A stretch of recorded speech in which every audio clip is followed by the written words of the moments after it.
কিয়ামত সংঘটিত হওয়ার পূর্বে দুনিয়ার জমিনে কিয়ামতের ৭২টা আলামত প্রকাশ পাবে রে। ১ নাম্বার, আমার নবী বলেন ওমা তুসসালাহ, আরে উম্মত, দুনিয়ার জমিনে আমার উম্মতেরা নামাজকে মেরে ফেলবে, নামাজকে মেরে ফেলবে, নামাজকে হত্যা করে ফেলবে। এবার আপনারা প্রশ্ন করতে পারেন, হুজুর নামাজকে কিভাবে মারে? নামাজ কি মারা যায় না? আমার নবী বুঝাইতে চাইতেন উম্মত, দুনিয়ার জমিনে আমি যখন ছিলাম রে, আমার যেই সংখ্যক উম্মত ছিল, কিন্তু আমি যখন দুনিয়া থেকে বিদায় হয়ে গেছি, আমার উম্মতের সংখ্যা বাড়ছে না কমছে? অনেক অনেক বাড়ছে, কিন্তু বাড়ার পরেও তাদের মধ্যে নামাজ নাই। মসজিদে আজান হয়, মুয়াজ্জিনে আজান দেয়, তাদের কানের মধ্যে আজানের ধ্বনি যায়, কিন্তু তারা নামাজ পড়ে না, নামাজ কায়েম করে না। এই জন্য আমার নবী বলেছেন ১ নাম্বার আলামত হলো ওমা তুসসালাহ, আমার উম্মতগুলা নামাজকে মেরে ফেলবে, নামাজের আমল থাকবে না। নামাজের আমল না থাকায় নামাজকে হত্যা করার সমান। ২য় নাম্বার ওয়াদাউল আমানা, আমার নবী কয় উম্মত কিয়ামত সংঘটিত হওয়ার পরে ওই ৭২টা আলামতের মধ্যে ২য় নাম্বার যে আলামত, ওই আলামতটা হলো আমানতের খেয়ানত। আমানতের খেয়ানত প্রচুর পরিমাণে শুরু হয়ে যাবে। আমি আপনাদের কাছে জানতে চাই, বর্তমান জামানার মধ্যে আমানত হিসেবে কিছু রাখলে এটা পরবর্তীতে পাওয়া যায়নি। ভেজাল আছে নাকি নাই? আমানত রাখবেন, দেখবেন ভয়, বাবা ছেলের কাছে রাখতে চাই না, ছেলে বাবার কাছে আমানত রাখতে চাই না, বাবা তার ধন সম্পদগুলা, জমি জামাগুলা ছেলের নামে লিখে দিতে চায় না। কারণ কি? এই আমানতটা যদি দেই, আমি বাবা যখন বৃদ্ধ হয়ে যাব, ছেলে যদি আমারে না খাওয়া। ভয় আছে নাকি নাই? কেন বাবা এই ভয় কেন? বইটা হওয়ার কারণ হলো দুনিয়া থেকে আমানত উঠে গেছে, আমানতদারিতা উঠে গেছে, আমানতের খেয়ানত বৃদ্ধি হয়ে গেছে। ৩য় নাম্বার, আমার নবী বলেন জমিনের মধ্যে সুদ ঘুষ বেড়ে যাবে। আছে না নাই? সুদ ঘুষ বেড়ে যাবে দুনিয়া ধ্বংস হওয়ার পূর্বে। এই দুনিয়া কিয়ামত হওয়ার পূর্বে মানুষ অধিক হারে সুদ ঘুষের সঙ্গে সংযুক্ত থাকবে। কেউ দিবে, কেউ খাবে, কেউ সাক্ষী থাকবে। আছে না নাই? এই জন্য বাবারে, আমার নবী বলেন ওই ৭২টা আলামতের মধ্যে ৪ নাম্বার আলামত হলো মিথ্যার প্রচলন চলে যাবে, মিথ্যার প্রচলন হয়ে যাবে। মানুষ মিথ্যা বলবে, মিথ্যা বলবে, ওই মিথ্যাগুলারে মানুষ বিশ্বাস করবে।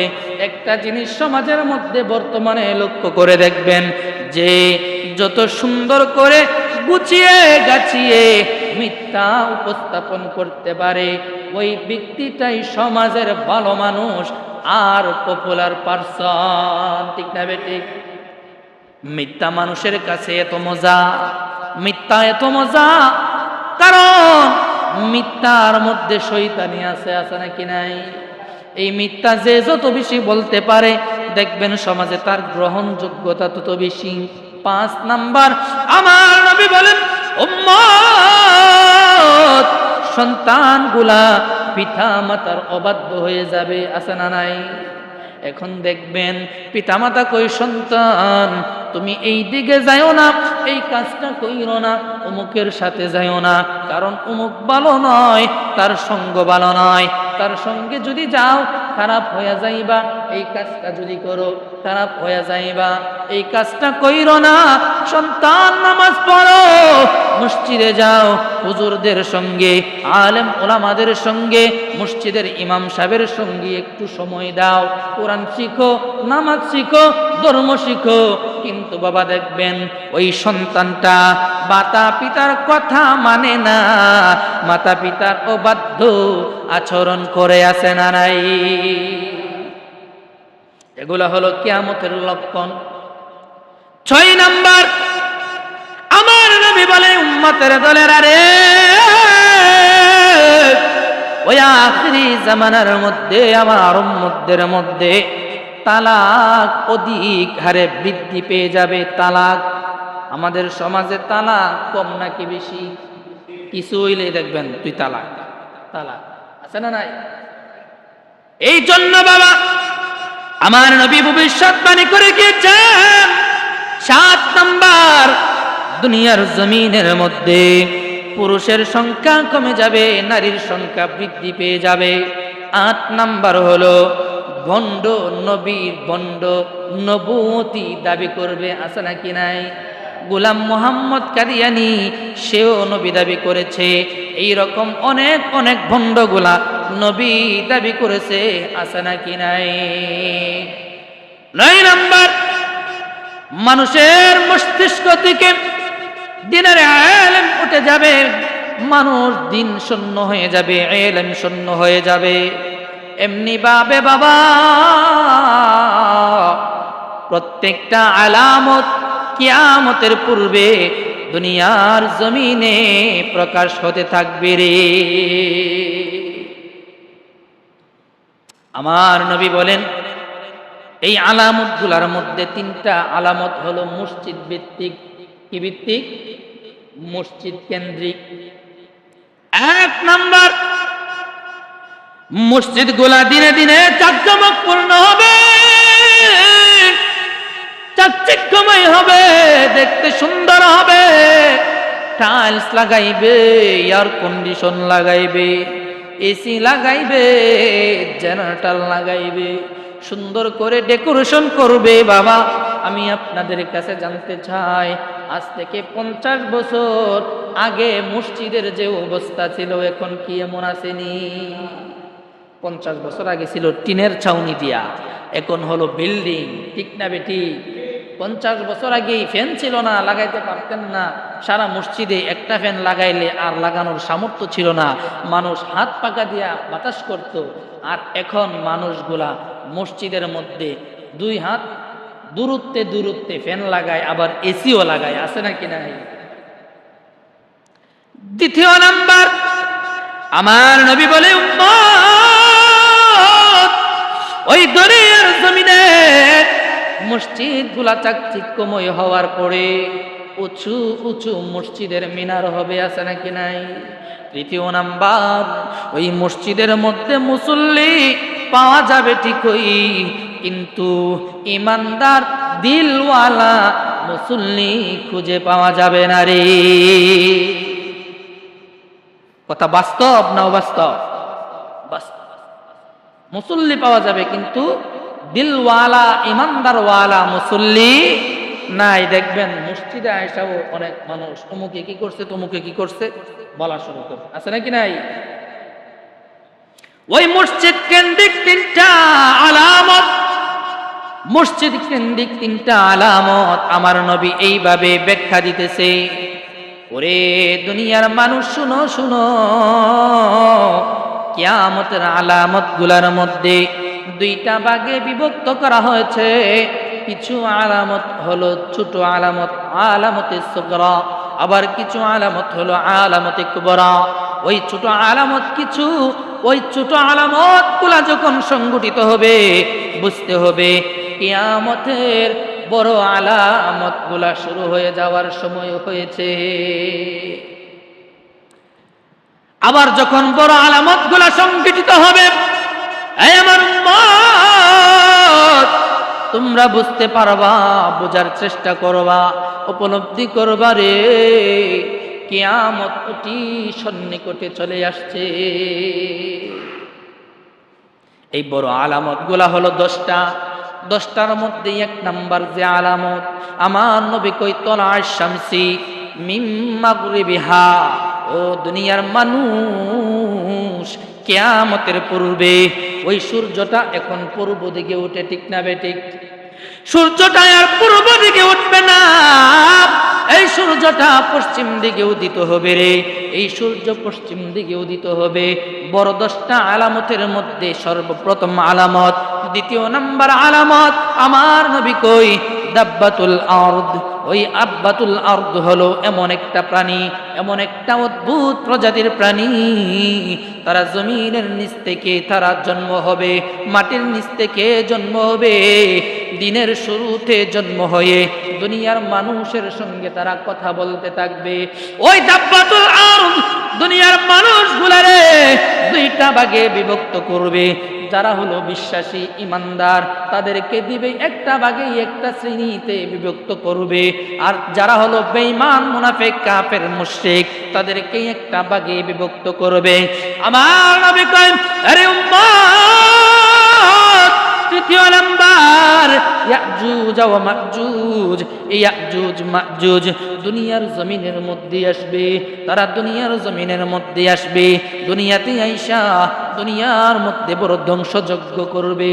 দুনিয়ার জমিনে যা কিছু পাইবে সব কিছু চিবিয়ে চিবিয়ে খেয়ে ফেলবে।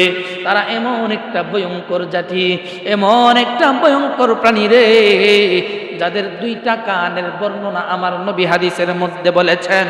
আমার নবী বলেন, আরে উম্মত, দুইটা কান এমন হবে, একটা কান তোশক বানাইয়া নিজেদের নিচে বিছাই দিবে, আর একটা কান লেপ বানাইয়া গায়ের মধ্যে ডেকে দিবে রে। এই হলো ইয়াজুজ মাজুজ। চতুর্থ নাম্বার আমার নবী বলে, উম্মত, চতুর্থ নাম্বারে দাজ্জাল দুনিয়ার জমিনে আসবে, নিজেকে প্রভু দাবি করবে রে। ঠিক না বেটি?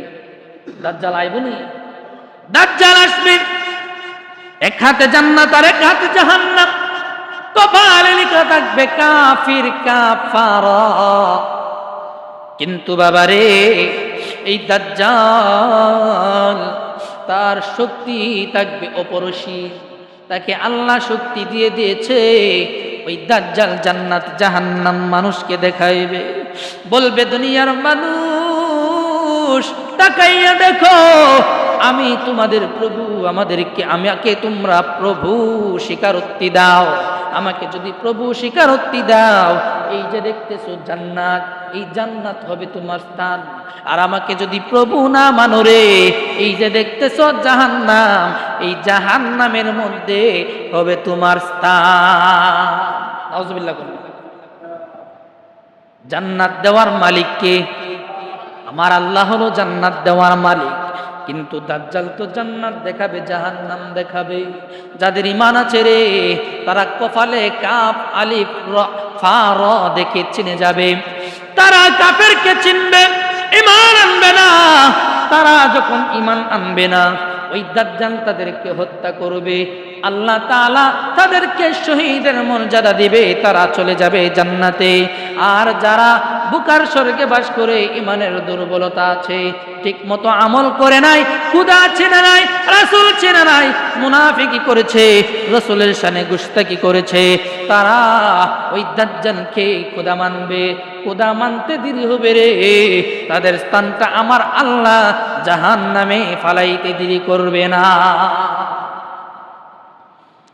5 নাম্বার, ইমাম মাহদি দুনিয়াতে আসবে। ঈসা ইবনে মারইয়াম দুনিয়ার জমিনে আসবে। নবী ঈসা দুনিয়ার মধ্যে আইসা ইমাম মাহদিকে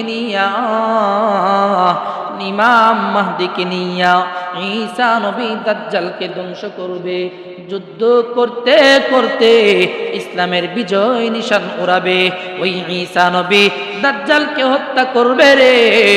কিন্তু বাবা, নবী ঈসা নবী হিসাবে আসবে না দুনিয়ার জমিনে। আমার নবী রাহমাতুল লিল আলামিনের উম্মত হয়ে দুনিয়াতে আসবে রে। 6 নাম্বার, ভূমিকম্প হবে,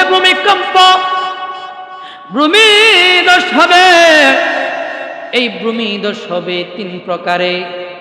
6 নাম্বারে ভূমিধস হবে পৃথিবীর পূর্ব দিকে। 7 নাম্বারে ভূমিধস হবে পৃথিবীর পশ্চিম দিকে।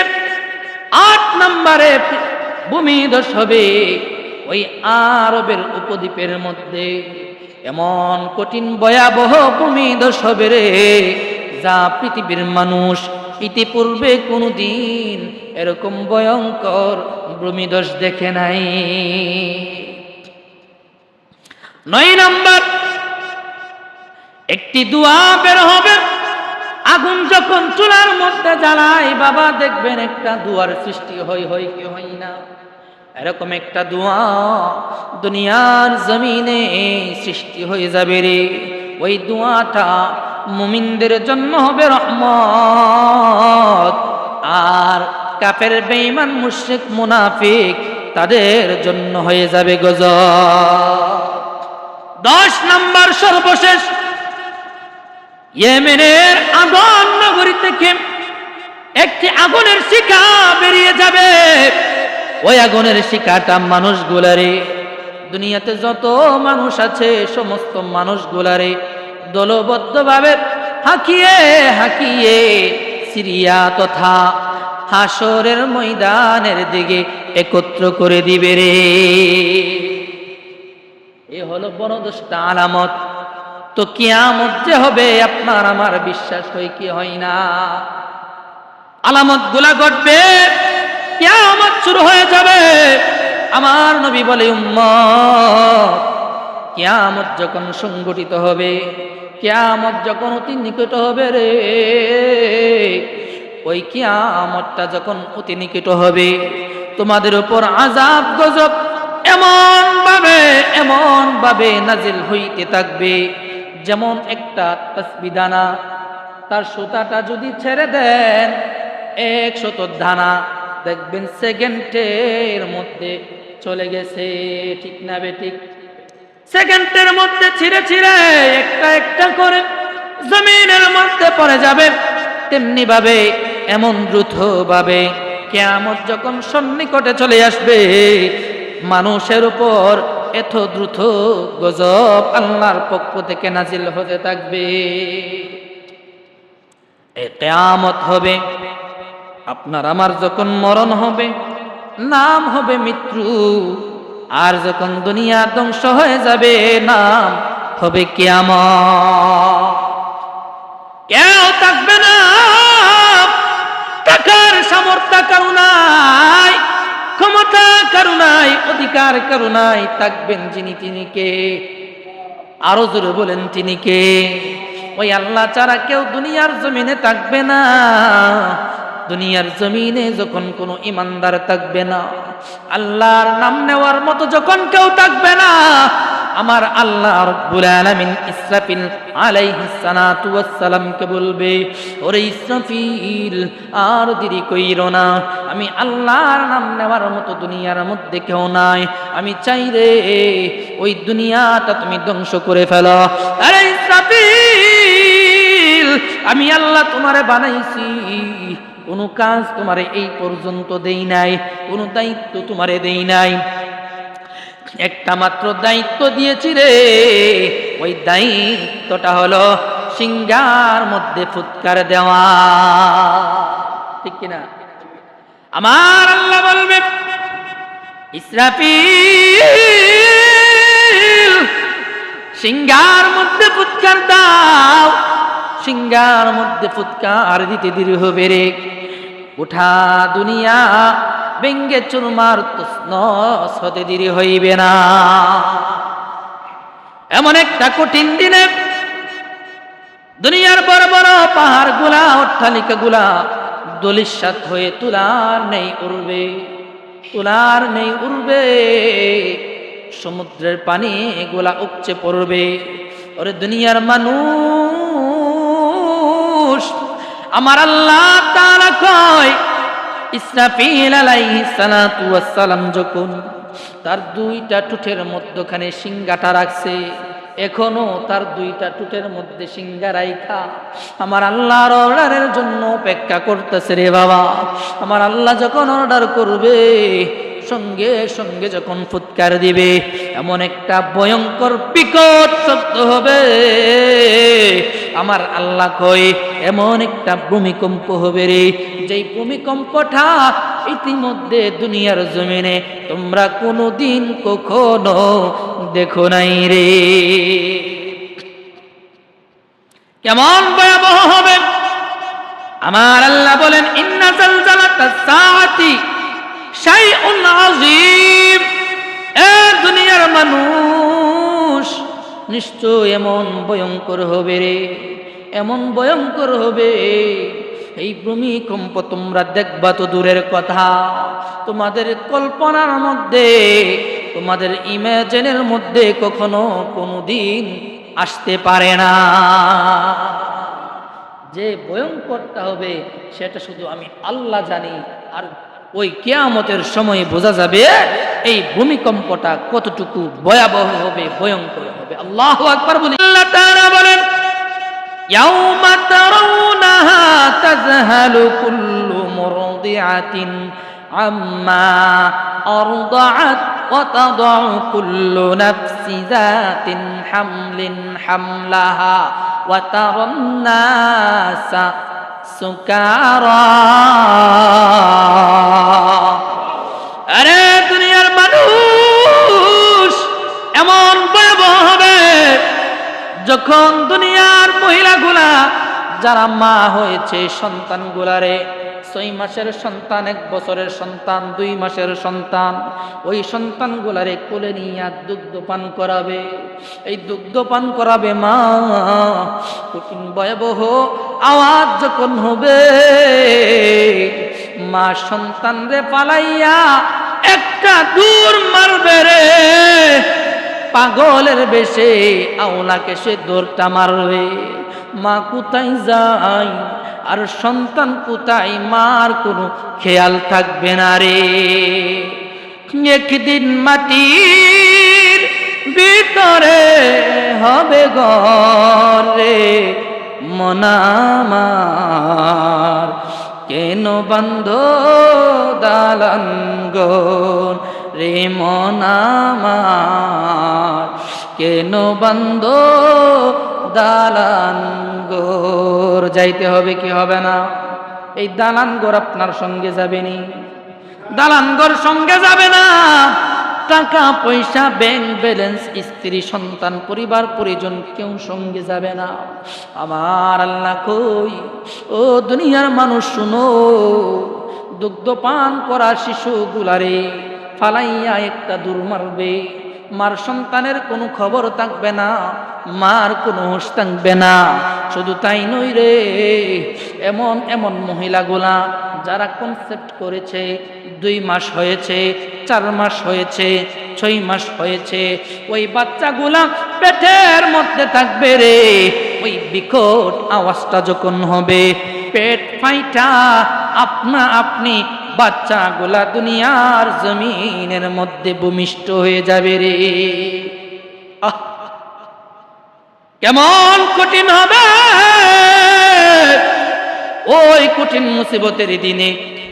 আমার আল্লাহ তাআলা ইসরাফিল আলাইহিস সালাতু ওয়াস সালামকে বলবে, ইসরাফিল তোমার একটা মাত্র দায়িত্ব দিছি রে, তুমি সিংহার মধ্যে ফুৎকার মারো। ইসরাফিল সিংহার মধ্যে ফুৎকার দিতে দেরি হবে, দুনিয়ার জিন জাতি, মানুষ জাতি, 18,000 মাখলুকাত সমস্ত কিছুর মরণ হয়ে যাবে। দুনিয়ার আসমান জমিন সব ভেঙ্গে চুরমার হয়ে যাবে, পাহাড়গুলা ধূলিসাৎ হয়ে যাবে, বড় বড় অট্টালিকাগুলা তুলার নেই উড়বে, একটি সুতাও দুনিয়ার জমিনের মধ্যে থাকবে না। যিনি থাকবেন তিনি হলেন আমার রব। আবার নির্দিষ্ট একটা সময়ের পরে আমার আল্লাহ তাআলা ইসরাফিল আলাইহিস সালাতু ওয়াস সালামকে আবার একটা আদেশ করবে, ওরে ইসরাফিল,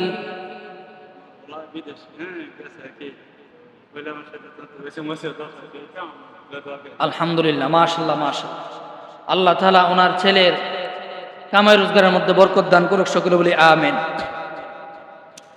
বলতেছিলাম বাবা,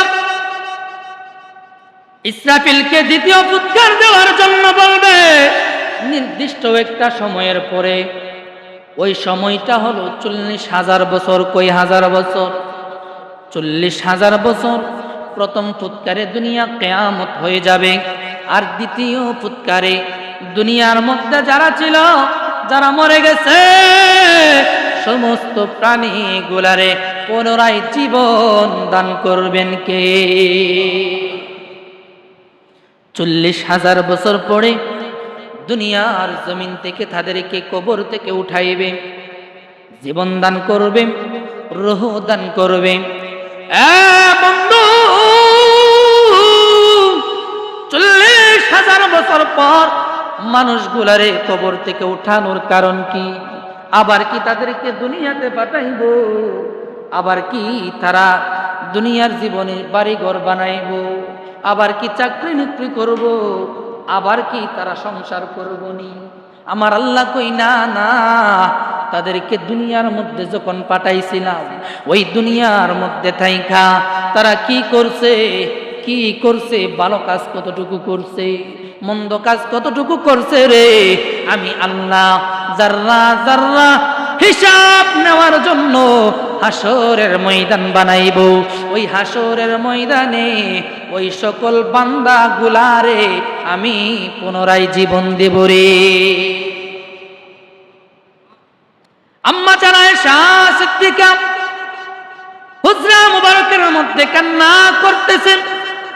আমার নবীজি আম্মা জান আয়েশা সিদ্দিকার ঘরের মধ্যে গেলেন, চাইয়া দেখেন আম্মা জান আয়েশা কান্না করতেছে। আমার নবী কো আয়েশা, ও আয়েশা রে, আমি জানতে চাই তুমি আয়েশা কেন কান্না করে রে? আয়েশা ডাক দিয়া কয়, ইয়া রাসূলুল্লাহ নবীজি, ও দয়ার নবী, মায়ার নবী গো, ও রাহমাতুল লিল আলামিন, আমি আয়েশা জানতে পেরেছি, আমি আয়েশার হাসরের ময়দানের কথা আমার স্মরণ হয়ে গেছে, কিয়ামতের কথা স্মরণ হয়ে গেছে, এই জন্য আমি আয়েশা কান্না করি। আমি আয়েশা আরো জানতে পেরেছি গো নবীজি, হাসরের ময়দানে নারী পুরুষ, পুরুষ নারী সবাইরে উলঙ্গ করে বিনা বস্ত্রে কাপড় ছাড়া, খতনা ছাড়া হাসরের ময়দানে একটা মাঠের মধ্যে উত্তোলন করা হবে। নবী গো, আমি আয়েশা জানতে চাই ওই হাসরের ময়দানের মধ্যে পুরুষ কি নারীর দিকে নজর দিবে না, নারী কি পুরুষের দিকে নজর দিবে না? আমার নবী ডাক দিয়া কই, আয়েশা রে, ও আয়েশা শুনো শুনো, হাসরের ময়দানটা এমন কঠিন হয়ে যাবে রে, এই হাসরের ময়দানে মাথার 3 ইঞ্চি উপরে সূর্য চলে আসবে, সূর্যের তাপে মাথার মগজটুকু টকবক টকবক করে গলে গলে জমিনের মধ্যে পড়বে রে। মানুষের গা থেকে ঘাম ঝরে ঝরে দুনিয়ার জমিনের মধ্যে পড়বে। মানুষের আমল অনুযায়ী, পাপ অনুযায়ী, কারো কারো পায়ের টাকনো অনুযায়ী টাকনো পরিমাণ তাদের গাম হয়ে যাবে, কারো কারো হাঁটু পরিমাণ গাম হয়ে যাবে, কারো কারো কোমর পরিমাণ গাম হয়ে যাবে আয়েশা, কারো কারো কানের লুটি পর্যন্ত গাম চলে আসবে, মুখের চোয়াল পর্যন্ত গাম চলে আসবে রে আয়েশা। ওই কঠিন মুসিবতের দিনে সমস্ত মানুষগুলা বলবে, ইয়া নাফসি ইয়া নাফসি ইয়া নাফসি ইয়া নাফসি ইয়া নাফসি ইয়া নাফসি। এমন একটা পেরেশানির মধ্যে থাকবে রে, তাদের নিজেদের পেরেশানি, নিজেদের চিন্তায় বেহুশ হইয়া যাইবে। তাদের ডানে কে, বামে কে, সামনে কে, পিছনে কে, কিন্তু কিছু দেখার মতো কোনো সাধ্য থাকবে না, এরকম মন মানসিকতা থাকবে না, তাদের কোনো কিছু দেখার মতো মন থাকবে না, পেরেশানি হয়ে যাবে, চিন্তায় চিন্তিত হয়ে যাবে, তারা বেহুশ হয়ে যাবে, শুধু বলবে ইয়া নাফসি ইয়া নাফসি ইয়া নাফসি ইয়া নাফসি। সমস্ত নবীগণ বলবেন ইয়া নাফসি ইয়া নাফসি, একমাত্র আমার নবী, আপনার নবী রাহমাতুল লিল আলামিন নবীজি বলবেন রব্বি হাবিলি উম্মতি রব্বি হাবিলি উম্মতি। 63 বছর জিন্দেগি নবী উম্মতি উম্মতি বলে করে কাঁদেছে। হাসরের ময়দানেও নবী কাঁদবে। হাসরের ময়দানের সমস্ত মানুষগুলা একত্রিত হইয়া চলে যাবে নবী আদম আলাইহিস সালাতু ওয়াস সালামের কাছে। ডাক দিয়া বলবে নবী আদম, আপনি তো আমাদের বাবা, আপনি তো আমাদের পিতা, আমরা আপনার কাছে আসছি আজকের এই ভয়ঙ্কর দিনে। এত কঠিন আযাব আমরা সহ্য করতে পারি না। আপনার তো আল্লাহ গন্ধম খাওয়ার কারণে জান্নাত থেকে ভিতরে তো কইরা দুনিয়ার মধ্যে পাঠাইছিল। ওগো নবী আদম, আবার যখন আল্লাহর কাছে আপনি ক্ষমা চাইছেন, আমার আল্লাহ আপনার ক্ষমা কইরা দিছে, আপনার উপাধি দিয়েছে সফিউল্লাহ। ওই ভালোবাসার টানে আপনি আল্লাহর কাছে একটু ফরিয়াদ করেন না, আজকের এই কঠিন ভয়াবহতা থেকে, কঠিন পরিস্থিতি থেকে আমার আল্লাহ যেন আজকে আমাদেরকে জান্নাতের মধ্যে দিয়া দেয়। আদম নবী বলবে, না না, আমার এই অধিকার আমি আজকে রাখি নাই, তোমরা চলে যাও ইব্রাহিম খলিলুল্লাহর কাছে। ইব্রাহিম নবীর কাছে যখন যাইব রে বাবা, নবী ইব্রাহিমকে বলবো, নবী ইব্রাহিম, আপনারে নমরুদে আগুনের মধ্যে ফালাইছে, আমার আল্লাহ পড়তে দেয় নাই, আগুন দেয়ার কন্ডিশন বানাইয়া আপনার আল্লাহর প্রতি আপনার প্রেম ভালোবাসা তাকওয়া দেখা আমার আল্লাহ আপনারে উপাধি দিয়েছেন খলিলুল্লাহ। ও আল্লাহর বন্ধু, আজকে আপনি আল্লাহর কাছে আমাদের জন্য প্রার্থনা করেন, এই কঠিন পরিস্থিতি থেকে যেন আমাদেরকে মুক্তি দেয়। ইব্রাহিম নবী বলবে, ও দুনিয়ার মানুষ, আমার কাছে আসছো, আজকে আমি ইব্রাহিমের কোনো অধিকার নাই, তোমরা চলে যাও নবী মূসার কাছে। নবী মূসাকে বলবে, ওগো আল্লাহর নবী কালিমুল্লাহ, আপনি আমাদেরকে আজকে একটু রক্ষা করেন, আল্লাহর কাছে একটু ফরিয়াদ করেন। মূসা নবী ডাক দিয়া বলবে, আমারও আজকে কোনো অধিকার নাই, তোমরা চলে যাও ঈসা নবীর কাছে। ঈসা রূহুল্লাহর কাছে যখন যাবে, ঈসা রূহুল্লাহ বলবে, ও দুনিয়ার মানুষ শোনো, শোনা, আমি আজকে ঈসা রূহুল্লাহ, আমাকে আল্লাহ শাফাআতের অধিকার এখনো দেই নাই, আমি এখনো কাউকে শাফাআত করতে পারবো না যতক্ষণ পর্যন্ত নবী মুহাম্মদ গুনাহগার উম্মত গুলারে শাফাআত করে করে জান্নাতের মধ্যে না নিছে। এ দুনিয়ার মানুষ, আর দেরি কইরো না, চলে যাও রহমাতুল লিল আলামিনের কাছে চলে যাও। ওনার কাছে যাইয়া আজকে তোমরা ফরিয়াদ করতে বলো রে, আজকে আল্লাহ আমি ঈসার ডাক শুনবে না, মূসার ডাক শুনবে না, ইব্রাহিমের ডাক শুনবে না, আদমের ডাক শুনবে না। নবী মুহাম্মদ যদি আল্লাহর কাছে চাইতে দেরি হবে রে, আমার আল্লাহ তোমাদেরকে ক্ষমা কইরা জান্নাতবাসী করতে দেরি হবে না। সমস্ত মানুষ দৌড়ে চলে যাবে আমার নবী, আপনার নবী রহমাতুল লিল আলামিনের কাছে।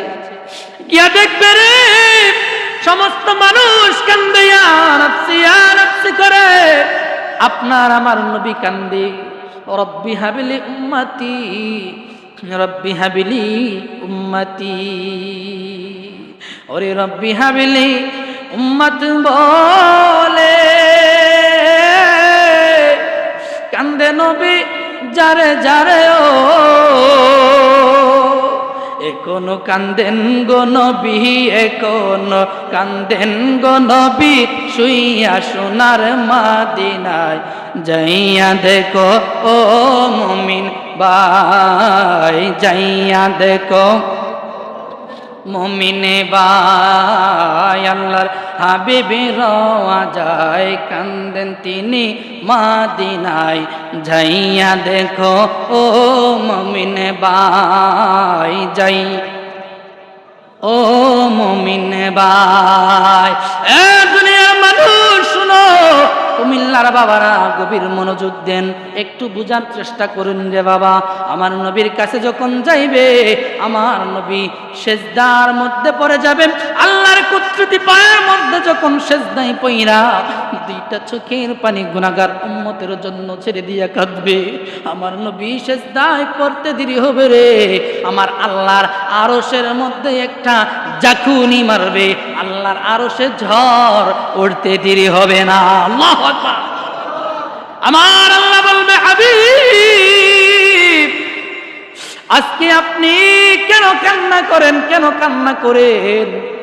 আমার নবী বলবে, রব্বুল আলামিন আমার 63 বছর জিন্দেগি আমি তেমন কোনো কিছুই চাই না গো আল্লাহ। আমার যেটা চাওয়ার ছিল আমি বলছিলাম হাসরের ময়দানের মধ্যে আমি চাবো। ওগো রব্বুল আলামিন আজকে আপনার কুদরতি পায়ের মধ্যে সেজদায় পড়ে আমার নুরানি চোখ মুবারকের পানি মুবারক টুকু জমিনের মধ্যে ছেড়ে দিয়া আমি নবী কান্দি রে, আমার গুনাহগার উম্মত গুলারে আপনি মাফ কইরা দে। আমার আল্লাহ তাআলা বলবে, নবী গো ও রাহমাতুল লিল আলামিন, আমি আল্লাহ আপনারে ঘোষণা করে দিলাম আপনার যেই গুনাহগার উম্মত গুলার বিন্দু মাত্র যাররা পরিমাণ ঈমান আছে রে, ওই ঈমানদার বান্দাগুলারে যাকে খুশি যত খুশি আপনি নবী তাদেরকে নিজ হাতে ধরে ধরে শাফাআত করে করে জান্নাতের মধ্যে নিয়ে যান। জোরে জোরে কি সুবহানাল্লাহ বলা যাবে না? এই জন্য বাবা নবীর পাবন্দি করার দরকার আছে নাকি নাই? নবীর অনুসরণ অনুকরণ ইত্তেবা করার দরকার আছে নাকি নাই? নবীর অনুসরণ অনুকরণ যদি না করো রে বাবা, ও বন্ধু আমল করবা, আমল করতে করতে রে বাবা নামাজ পড়তে পড়তে সিজদা দিতে দিতে কপালের মধ্যে দাগ হয়ে যাবে, কিন্তু এই সিজদা রাসূলের আদর্শবিহীন, অনুসরণবিহীন, ইত্তেবাবিহীন, ভালোবাসাবিহীন এই সিজদা কোনোদিন তোমার আমার কোনো কাজে আসবে না। ওয়াজ করলে কি লাভ, শুনলে কি লাভ? লাভ হবে তোর আমলে, আমলেও লাভ হবে না নবীর প্রেম না থাকলে দিলে। ঠিক কিনা? যতই আমল করেন বাবা, নবীর প্রেম যদি অন্তরের মধ্যে না থাকে, এই আমল, এই রুকু, এই সিজদা, এই হজ, এই যাকাত, এই রোজা, এই দান, এই সদকা কোন কিছুই আপনাকে আমাকে নাজাত দিতে পারবে না। এই জন্য বাবা সর্বোপরি একটা কথা বলি, দুনিয়াতে আসছি, দুনিয়াতে আমরাও থাকবো না, দুনিয়াও থাকবে নাকি? আমরাও থাকবো না, দুনিয়াও থাকবে না। আমরা যখন মরে যাব নাম হবে মৃত্যু, আর দুনিয়া যখন মরে যাবে নাম হবে কিয়ামত।